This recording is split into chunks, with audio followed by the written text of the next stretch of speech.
Olá pessoal, tudo bem com vocês? Hoje a nossa aula nós vamos dar continuidade ao estudo dos números inteiros. E hoje, mais precisamente, vamos fazer o estudo da adição de números inteiros, ou seja, as operações envolvendo números inteiros, que é os números negativos e os números positivos. Para começar a nossa aula de hoje, eu gostaria que vocês se detessem na seguinte informação. Quando eu estou somando dois números positivos, quando eu tenho dois números positivos, vai ser soma. Quando eu tenho dois números negativos, também eu vou somar.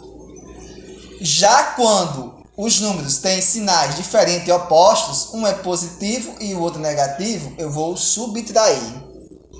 Ou vice-versa. Quando eu tenho negativo e positivo, eu vou subtrair também. Então, aqui eu tenho um exemplo. Mais 250 mais 150. Percebe que estão todos sendo somados.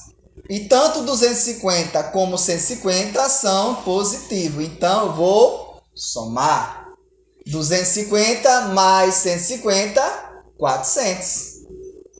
Neste outro exemplo aqui, eu tenho o quê? Menos 100 está sendo somado com menos 150. Percebe-se que o 100 está negativo e o 150 também está negativo. Então, se os dois estão negativos, somo. Vou somar. 100 mais 150, 250. Mas eu percebo uma diferença. Eu somei, mas o sinal não ficou positivo. Por quê? Porque diz o seguinte: sinais iguais eu somo e vou conservar o sinal do maior número, que é no caso 250, que ambos estão negativos. Aliás, positivo aqui, no primeiro exemplo. No segundo exemplo, o 150, que é maior do que o 100, né? Ele está negativo, por isso que conservou o sinal negativo. Para melhor fixarmos e entendermos as operações de soma, de adição, envolvendo números inteiros, ou seja, números negativos e positivos, vamos estudar um pouquinho as propriedades da adição.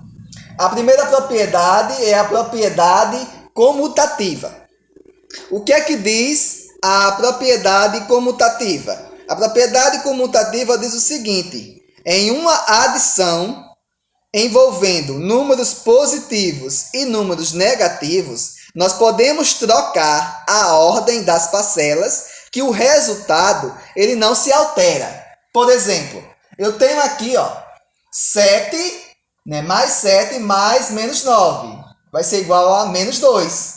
Se eu inverter, menos 9 mais menos 7, vai continuar sendo menos 2. Ou seja, na propriedade comutativa da adição, a ordem das parcelas não altera o produto. Por isso que quando eu alterei a ordem, não alterou, o resultado deu o mesmo. Deu mesmo menos 2. Por que menos 2, professor? Porque, mais com menos é menos. Eu vou subtrair. 9 menos 7, 2. O 9 está negativo, o 7 está positivo. Por isso que prevaleceu o menos 2, o menos. Por isso que ficou menos 2. Tá claro? A nossa próxima propriedade eu chamo de propriedade associativa. O que é que a propriedade associativa afirma?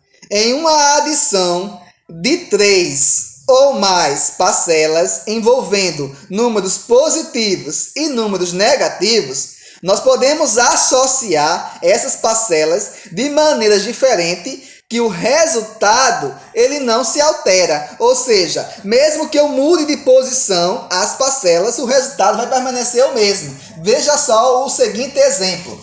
Eu tenho mais 6 mais menos 4 mais menos 1. Aí eu vou fazer a operação aqui.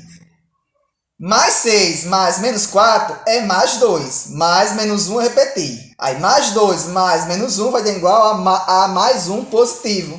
Veja só nesse outro exemplo. É o mesmo exemplo, mas inverti agora a posição de associar a minha soma. Eu repeti o mais 6 e vou somar apenas, ó, menos 4 mais menos 1. Menos 4 mais menos 1 vai ser igual a menos 5.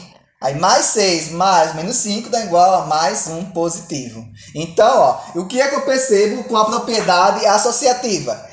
Que, mesmo envolvendo números positivos e negativos, e eu associando de maneira diferente, o resultado da minha operação, ela não vai ser alterada. Essa é a propriedade associativa.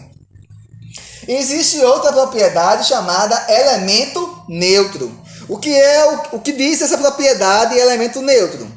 Em uma adição de duas parcelas em que uma delas é igual a zero, o resultado é igual a outra parcela. Dizemos então que o zero é o elemento neutro da adição. Ou seja, quando eu tenho uma soma envolvendo o zero, ó, menos 12 mais 0 dá menos 12. Ou 0 mais menos 12 vai dar menos 12. Ou seja, o zero, como é o elemento neutro da adição, ele não vai alterar o resultado. O resultado vai permanecer o mesmo. Ou seja, o resultado vai permanecer a parcela do qual está sendo somada com o zero. E neste caso aqui é menos 12. Por isso que quando eu somei menos 12 mais 0, deu igual a menos 12. E a última propriedade eu chamo de elemento oposto. O que é que diz essa propriedade? Em uma adição em que duas parcelas são números opostos, o resultado é zero. Por exemplo, eu tenho aqui mais 21 mais menos 21. Eu percebo que são opostos. Olha, o 21 está positivo, o menos 21 está negativo. Ambos estão sendo somados. Quando eu tenho uma soma que envolve números opostos, o resultado sempre é zero. Por quê? Porque, ó, sinais diferentes, eu subtraio. Tá aqui diferente, aqui tá mais e aqui tá menos. Eu vou subtrair 21 menos 21, zero. Ou seja, outro exemplo, ó, eu vou inverter aqui, ó, menos 21 mais 21. Sinais diferentes, mas os números são iguais, ó, 21 e 21. Sinais diferentes, eu subtraio. Então, ó, 21 menos 21 dá igual a zero. Então, pessoal, aqui nós finalizamos nossa aula de hoje. E para melhor fixarmos o nosso conteúdo, vamos fazer um exercício. Tchau, até o nosso próximo encontro.